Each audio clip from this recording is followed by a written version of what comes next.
Next one, snow on garments. That's another issue, very interesting. If snow has been absorbed into the coat or hat, the garment should not be shaken out vigorously, since it is included in the Melacha of washing. So, one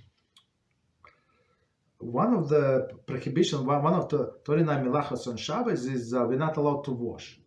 And the process of washing consists of several parts. Right? First part is soaking, so you put something in water and soak. Then you wash, and then you shake, and then you wring. Right? So this and how you can wring. So you can wring like this, or you can just shake out the excess water, and that's why it's not allowed with your coat or hat, they say. So, and it's actually exactly the same with rain. It's not only with snow, exactly the same issue with rain. So you just shake it a little, like, and put it there to dry.